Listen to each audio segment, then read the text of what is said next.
doctora en ciencias, perdón, con más de 20 años de experiencia en biología molecular, enfocado en grupos de RNA, reguladoras de la expresión génica en el área de la oncología y virología. Actualmente está desarrollando diferentes estudios enfocados en mejorar diferentes patologías por medio de nutrientes, así como en identificar RNA necesarios para la maduración inmune de lactantes prematuros. Bienvenido, Claudio. Muchas gracias, Carolina. Vamos a iniciar la presentación. En un momento, esta presentación se va a tornar un poco más compleja desde el punto de vista de los nombres de las moléculas, pero espero que se pueda entender. Ya no voy a caer tanto en el detalle.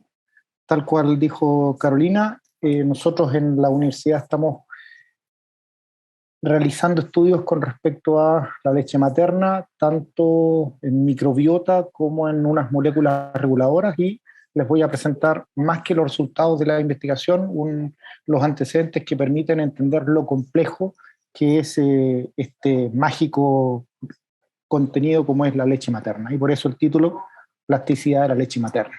¿Ya?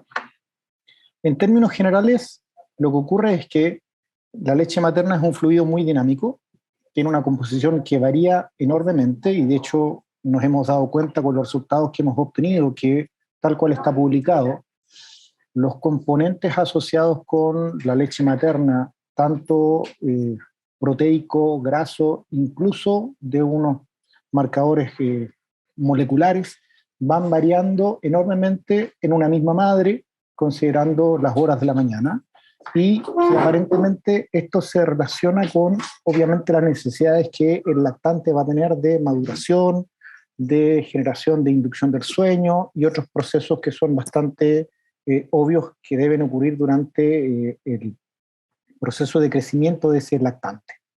Entonces, hay que recordar que, obviamente, para que se genere la producción y la eyección de la leche materna, se necesita tener en acción a prolactina y a oxitocina, respectivamente, para que finalmente se pueda lograr entonces la salida de esta leche, y que esa leche, como les dije recién, va a tener una composición prácticamente mágica desde el punto de vista de los componentes que van a ser requeridos por el lactante y que finalmente van a estar en diferentes composiciones en los diferentes horarios, AM, mediodía y PM.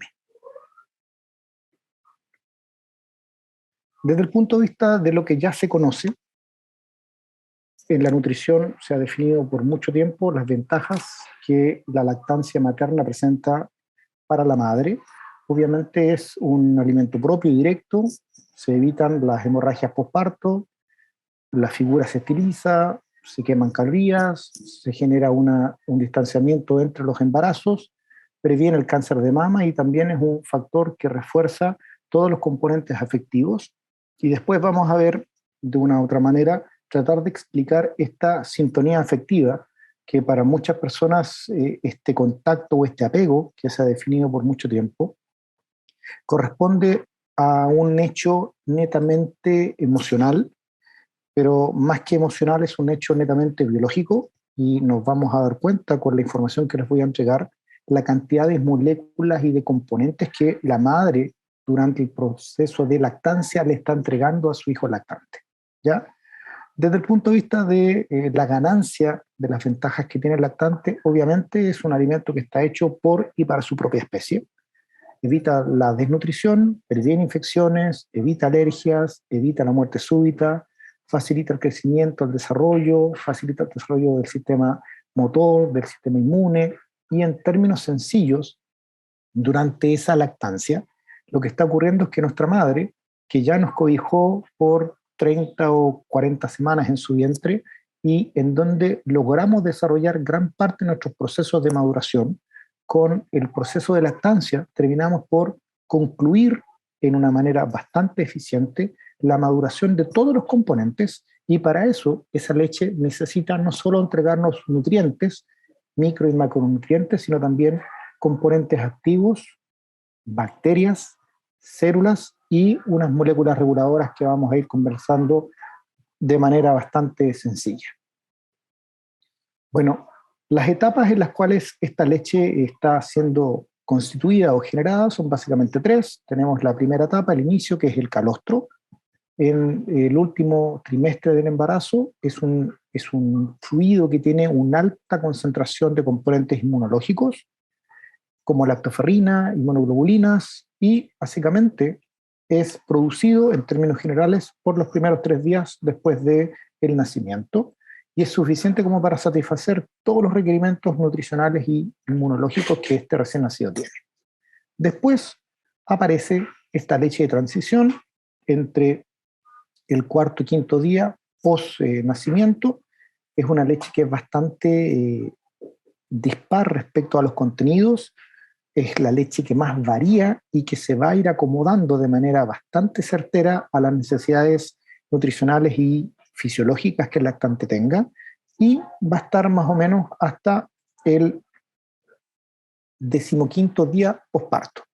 Y después debería aparecer esta leche materna madura, que ya tiene menos nutrientes, pero más complejos bioactivos. Y esto está pensado básicamente en la adaptación que el lactante necesita para el mundo en el cual está habitando desde la salida del vientre materno.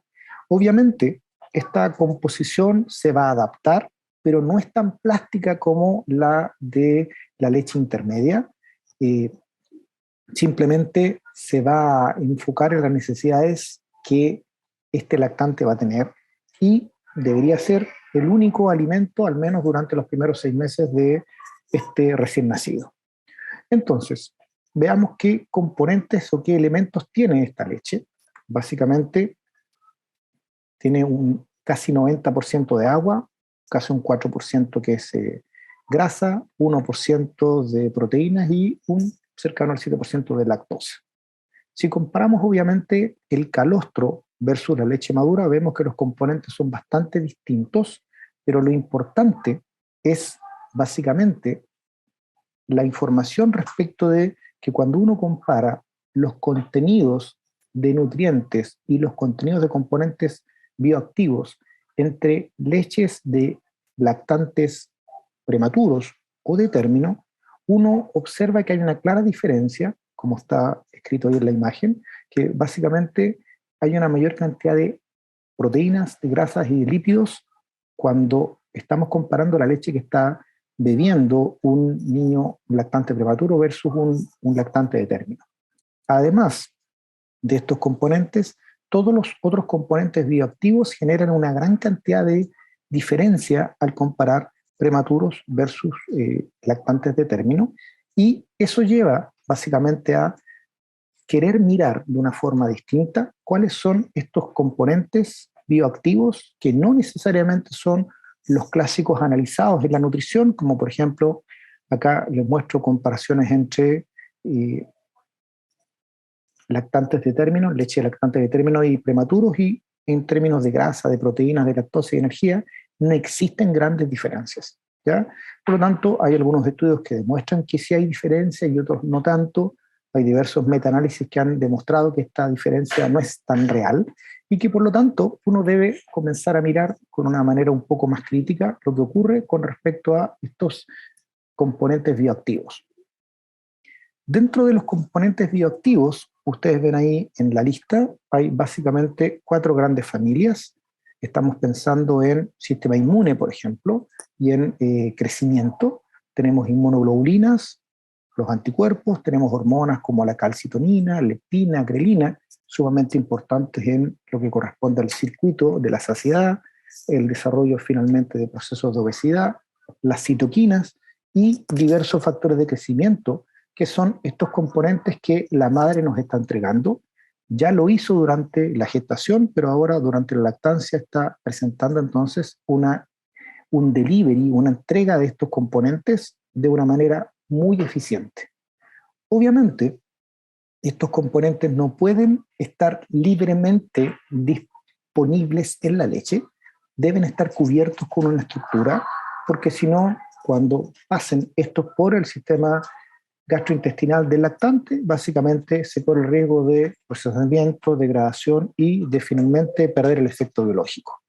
Y eso va a significar que estos componentes bioactivos deben estar dentro de un recipiente o dentro de un sistema, y ese sistema o recipiente se llaman microvesículas, también conocidas como exosomas, ¿ya?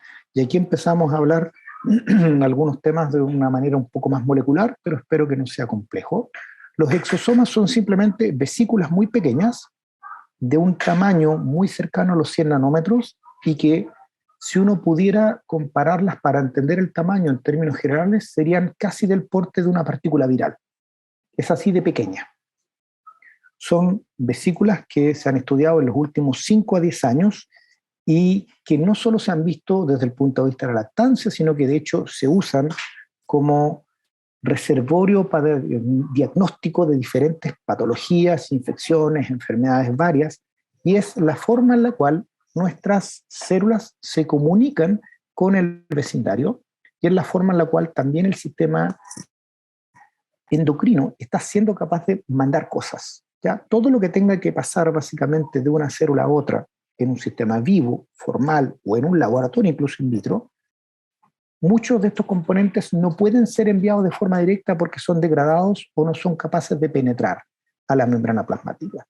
Entonces, la solución es generar estas microvesículas o exosomas con los cuales se genera esta comunicación que es bastante eficiente y que, como los exosomas están cubiertos por una bicapa lipídica, ustedes comprenderán que son absolutamente solubles desde el punto de vista de ser recibidos por alguna otra célula.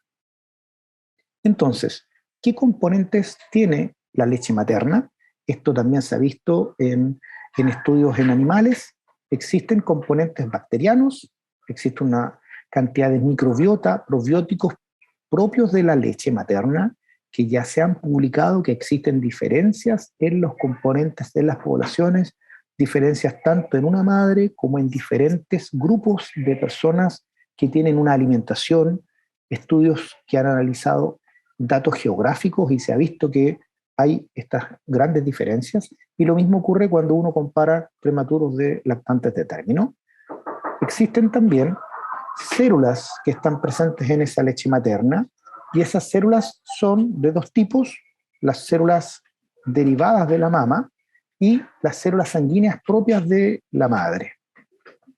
Dentro de esas células derivadas de la madre, células sanguíneas básicamente, tenemos un grupo de estas células que son las famosas células madres o stem cell, células hematopoyéticas, células progenitoras y todo el contenido de elementos que finalmente van a terminar por realizar la gestión que la madre inició durante la gestación, es decir, entregarnos los componentes celulares y bioactivos que van a ser capaces de permitir que al cabo de los 6 meses o el año de lactancia, este infante sea capaz de estar protegido respecto a los diferentes elementos nocivos que el ambiente le va a entregar.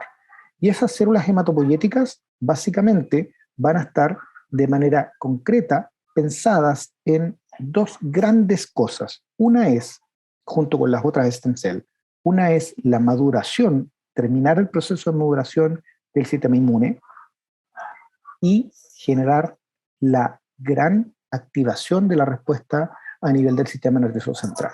¿Ya? Esas son como los dos grandes ejes de estas células madres que estamos recibiendo durante la lactancia.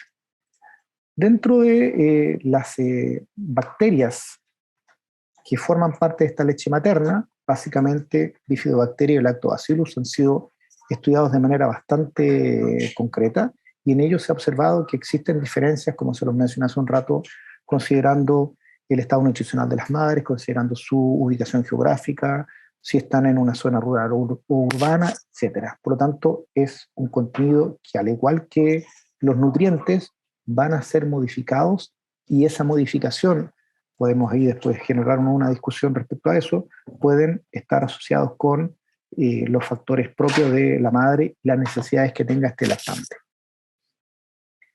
Si pensamos entonces en estas células madres hematopoyéticas que estamos recibiendo en la lactancia, pensamos entonces que hay una serie de marcadores y de linajes que vamos a ser capaces de recibir. Ustedes lo observan, tenemos un linaje del endoderma, del mesoderma y del ectoderma, Y esto nos está gritando, nos está iniciando o indicando más bien todas las necesidades, los componentes que finalmente esa leche materna nos está entregando. Y repito, acá hay que tratar de sacar de esta ecuación todo lo que es nutrición respecto a componentes como grasa, proteínas, etcétera, sino que estamos pensando en estos componentes bioactivos que son literalmente células que van a hacerse cargo de cubrir necesidades que el lactante aún no ha podido desarrollar. ¿Ya? Lo bonito de estos estudios han demostrado que efectivamente en diferentes modelos, principalmente en modelos murino y en ratas, es que existe un altísimo porcentaje de estas células que vamos a estar recibiendo durante la lactancia, que van a pasar a través del sistema gastrointestinal y que finalmente se van a distribuir de manera bastante específica en las diferentes regiones del cuerpo que este individuo necesita. Ustedes ven que dentro de estas ubicaciones tenemos el cerebro, la maduración del sistema nervioso central. Obviamente va a haber un grupo de células madres que van a ser capaces de ir a funcionar en esa región. Lo mismo va a ocurrir a nivel del sistema respiratorio, pulmones, a nivel del vaso, del hígado y la médula ósea en términos generales. Por lo tanto, esos componentes deben tener una capacidad de migración y vamos a estar permanentemente recibiendo entre comillas, formato de inoculación de células para que, según la necesidad que ese lactante tenga, de término o prematuro y en diferentes horas del día, se genera entonces una entrega específica de componentes que van a ir a hacer de una manera más pulcra que en cierta hora del día recibamos un estímulo de células que se van a ir principalmente al cerebro o se van a ir principalmente al hígado. Bueno, acá ustedes tienen un estudio muy bonito que siempre lo muestro respecto a un hecho que es bastante importante. Se trabajó en modelo de ratones C57, son unos ratones en los cuales lo que hicieron fue generar unas hembras en donde las células progenitoras, estas células madres, las marcaron con una proteína fluorescente verde, que es lo que aparece aquí como GFP. Y por lo tanto, lo que hicieron fue ir determinando, midiendo en tiempo real y después en las concentraciones, qué es lo que ocurría con esas células madres que la madre ratoncita tenía y que los ratoncitos lactantes estaban recibiendo. Y como estaba marcada con fluorescencia verde, se podía leer y trazar los sitios en los cuales estas células de origen materno se podían encontrar en los lactantes. Y ustedes observan básicamente en lo que corresponde al lado D, para no confundirlos con más información, tenemos que mirar lo que dice GFP, que es lo verde. Y cuando miramos básicamente los componentes que están en color, el TO, PRO3 y el DAPI, lo que estamos mostrando son básicamente células en general. Por lo tanto, estas células que la madre tenía están siendo parte del contenido sanguíneo que estos ratoncitos lactantes están teniendo, ¿ya? Y en el cerebro de estos ratones se observa claramente que hay células que son, TODAPI significa el núcleo de esas células, que son provenientes de la madre, porque el ratoncillo lactante no tiene células fluorescente verde, y por lo tanto, esto les está gritando, las células que están en la leche de la madre son recibidas por esos lactantes y van a pasar a circulación, y un grupo muy importante de ellas van a ir al cerebro, ¿ya? Si ustedes miran lo que está acá en la gráfica abajo, básicamente verán que durante la primera semana o versus los siguientes 2 meses, entonces existe una gran diferencia en el contenido. En la primera semana de vida, estos lactantes necesitan una gran cantidad de estas células que se vayan al torrente sanguíneo y un porcentaje de ellas se va a ir al cerebro. En cambio, en la medida en que se va envejeciendo este lactante, lo que está ocurriendo es que la necesidad de maduración es menor y por lo tanto en la leche materna estas células se van disminuyendo paulatinamente, ¿ya? Algo que es sumamente interesante, simplemente un ejemplo, es que estas células que están fluorescentes se van a ir a diferentes zonas del cerebro de los ratones ejemplo, en el hipocampo, célula que está asociada con aprendizaje, con memoria, y que si observamos lo que está acá en esta imagen, tanto en la parte C como D, en la semana o en los 2 meses, vemos que siempre hay marcas verdes. Esto es las células que vienen de la madre.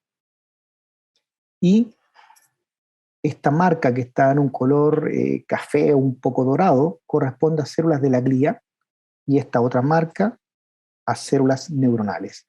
Y ustedes ven que efectivamente estas células que la madre tiene, que está entregando durante el proceso de lactancia, están coincidiendo con las células que están presentes en el sistema nervioso de estos ratoncillos, y por lo tanto estas células que vienen incluidas en la leche que la madre está generando van a ser capaces de ir a posicionarse, por ejemplo, a nivel del sistema nervioso central. Dentro de los otros componentes que ya hemos conversado, están algunos como los que se mencionaron hace un rato, las inmunoglobulinas, las citoquinas, que son los encargados de la respuesta al sistema inmune, otras hormonas como calcitonina, antimicrobianos y metabolitos propios de los mamíferos en general, y todos estos, sin excepción, han sido de una u otra manera detectados y estudiados dentro de estas vesículas que les mencioné hace un rato, los conocidos exosomas, que en este momento tienen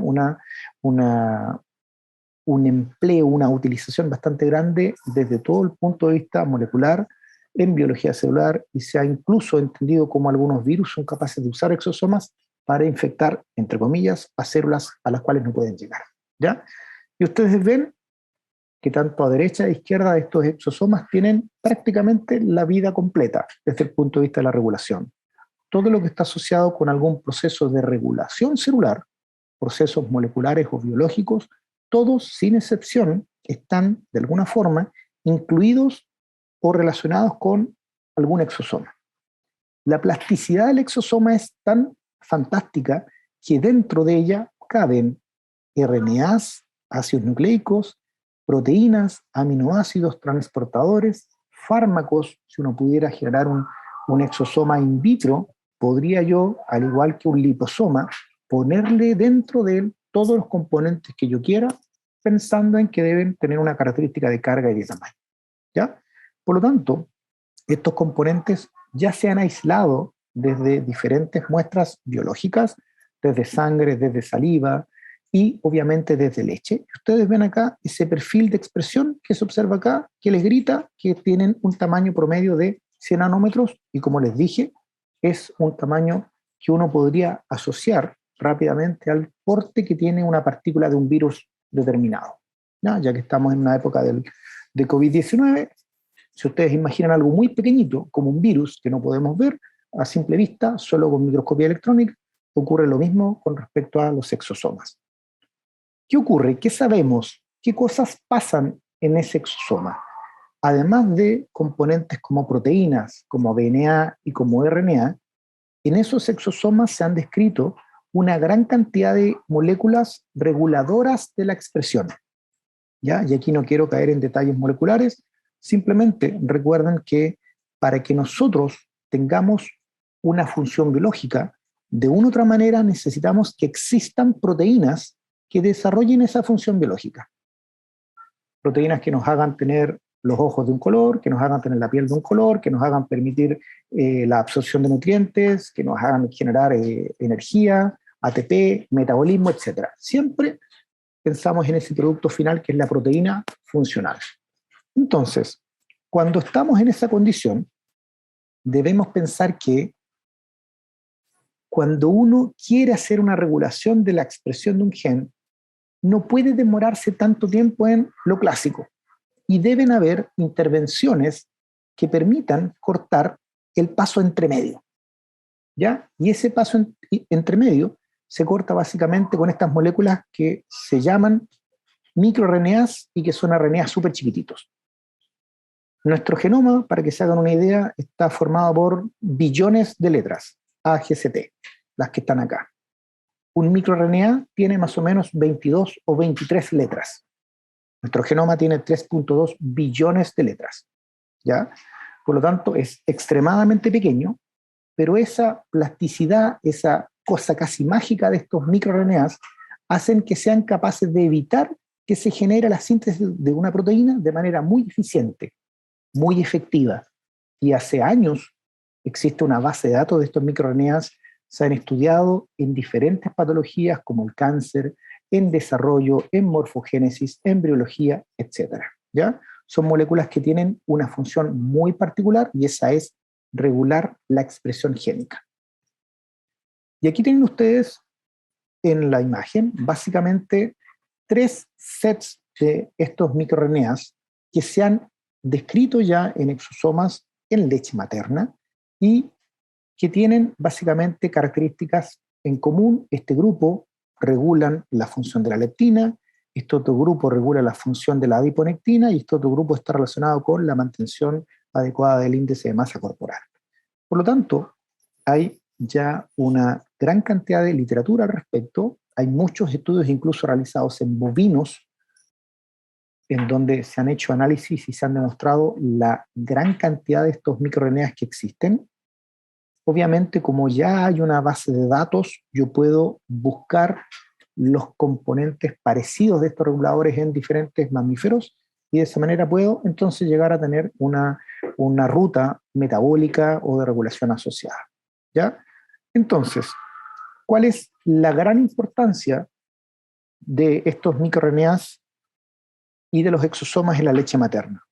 En términos generales, cada uno de los procesos que deben concretarse durante la lactancia, que iniciaron durante nuestro periodo gestacional, deben ser iniciados y concluidos de manera correcta por ya sea o una célula madre, que nuestra madre nos está entregando la leche, una célula toti o pluripotencial, y en la mayoría de los casos esas células deben ser activadas de manera correcta por estos reguladores.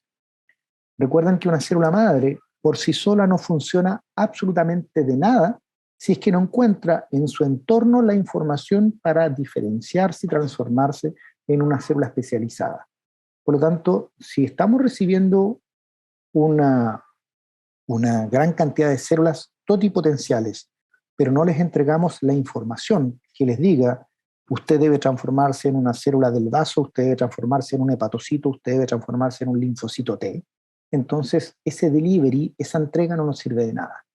Y por lo tanto, esa función de regular, de guiar a la diferenciación, está asociada con estos microRNAs que no están libres en la leche materna, sino que están cubiertos por estos exosomas o microvesículas. Obviamente, la pregunta lógica es pensar, bueno, ¿y estos microRNAs que están dentro de las microvesículas son capaces de llegar al sistema, a la circulación del lactante? Y tal cual lo vimos en el modelo murino en el ratón, eso es absolutamente claro. Y los exosomas son capaces de resistir el tránsito por el estómago y por lo tanto los contenidos, aunque en su totalidad no se absorben a la distribución sistémica, a la circulación sistémica, sí son capaces de ser entregados y liberados. Algunos van a actuar a nivel del estómago y otros van a ser capaces de ser absorbidos a nivel intestinal y se distribuyen. De hecho, hay estudios que están demostrando que personas que están recibiendo una dieta particular, vegetariana, con unos vegetales bastante estudiados, son capaces de tener en su circulación microRNAs que son propios de la planta. Y eso nos está gritando que efectivamente estos componentes son capaces de pasar y de resistir este tránsito gastrointestinal. ¿Cuál es la idea de lo que estamos realizando en términos muy generales? Identificar algunos de estos microRNAs que sean distintos en cuanto a expresión en la leche de lactantes prematuros y de término, para tratar de encontrar, de alguna manera, alguna forma en la cual podamos estimular a la madre en un tipo de alimentación en particular, porque muchos de estos RNA ya se saben que pueden ser regulados por nutrientes, y de esa manera hacer que la madre en su leche genere un poco más de los microRNAs que el lactante prematuro necesita en relación con los lactantes de término. Y lo mismo ocurre respecto a los estudios que estamos realizando en la dirección de la microbiota. Bien, eso era lo que tenía para presentarles el día de hoy. Si tienen algunas consultas, estoy absolutamente dispuesto a responderlas. Muchas gracias por su atención. Perfecto. Muchas gracias, Claudio, por tu gran presentación. Vamos a ver si hay algunas preguntas con respecto a la temática. Vamos a revisar. Decana, para escuchar.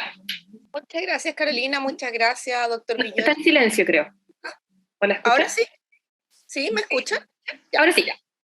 Muchas gracias, doctor Villota, por la presentación. Quería consultar en estos experimentos donde se les da las células marcadas a los ratoncitos vía lactancia. Estas células van pasando la barrera hematoencefálica y después tú decías que a medida que el ratón va creciendo va disminuyendo la señal. ¿Eso es porque ya no se generan más células, digamos, en la madre o simplemente porque la barrera hematoencefálica ya no permite que vayan pasando las células?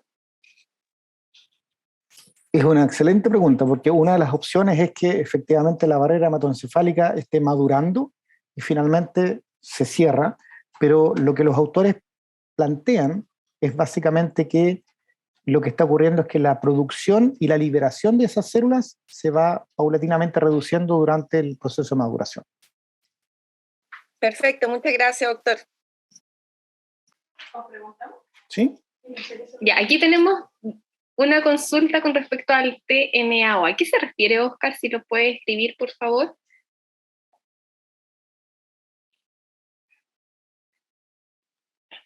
Mientras Oscar nos indica TNAO qué significa. Vamos a continuar con la siguiente pregunta. ¿Qué nutrientes pasan a la leche materna y son necesarios suplementar ya sea en lactante o mamá vegetariana? Pero esa era una pregunta de la Camila Mata, perdón. Claudio, una pregunta. Acá. Dice, ¿por qué la lactancia ayuda a la hemorragia postparto? Me dio curiosidad eso. Porque los componentes biológicos que se están generando durante el proceso de lactancia, entre ellos algunos que tienen acción protectora del endotelio, son importantes durante el proceso. Básicamente es eso. Y se evita básicamente que se genere la probabilidad de generar hemorragias. Perfecto. Respecto a la lactancia en tándem, dice, ¿qué componentes priman en la leche materna? Es que tengo un problema con revisar las preguntas que me están haciendo y hay algunas cosas que de verdad no entiendo lo que me están preguntando. Entonces ahí estoy un poco complicado con eso.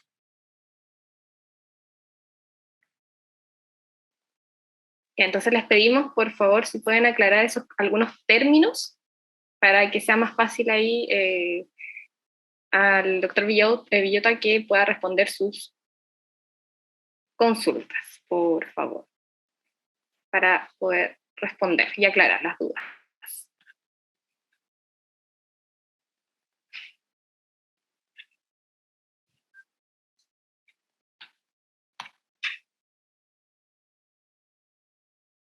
Duda, ¿qué pasa cuando la lactancia materna no es una opción y se alimenta con fórmula en relación a los microRNA? Esa es una muy buena pregunta y es de verdad bastante sencilla de responder. No existe hasta el momento descrito en alguna parte que estas fórmulas sean capaces de contener estos microRNAs. Ya estas fórmulas están pensadas en grandes moléculas, en componentes nutricionales, en ácidos grasos, en proteínas, en grasa en términos generales, pero no existen moduladores que yo pueda poner ahí. ¿Ya? Por lo tanto, una de las cosas que uno podría pensar es que finalmente estos estudios podrían conducir a la formación de una fórmula láctea especial en donde yo pudiera generar en esta formulación láctea, valga la redundancia, estos componentes que se necesitan. Nosotros proponemos lo contrario, nosotros proponemos que sale o es más eficiente, sale mejor, resulta de una manera más concreta, el entregarle algo a la madre para que ese algo que sus nutrientes, que ya están descritos en literatura, sea capaz de inducir en la madre la generación de estos microRNAs que el lactante necesita tener un poco más. Entonces, de esa manera, de manera natural, le estamos alimentando a la madre y ella va a producir en su leche una proporción distinta de los componentes que van a permitir la maduración inmunológica, nerviosa de ese lactante, ¿ya? Pero efectivamente, hasta donde yo he revisado literatura, no hay fórmulas farmacéuticas que uno pueda comprar que vengan con estos moduladores bioactivos. Bien, muchas gracias, Claudio, por tu gran presentación. A las personas que han escrito su correo, les va a llegar una encuesta de satisfacción con respecto, porque para nosotros es súper importante conocer la opinión de ustedes para así ir mejorando siempre en cada una de las jornadas que estamos preparando para todos ustedes. Perfecto, Caro. Bueno, me despido, que tengan una linda noche, ya acá estamos todavía más de tarde, pero ya en Argentina ya están más cerca de las 8. Una linda noche, que descansen y que tengan también un buen término de semana. Un abrazo, cariños a todas y nos estamos viendo sin duda en alguna próxima oportunidad. Que estén bien, cuídense.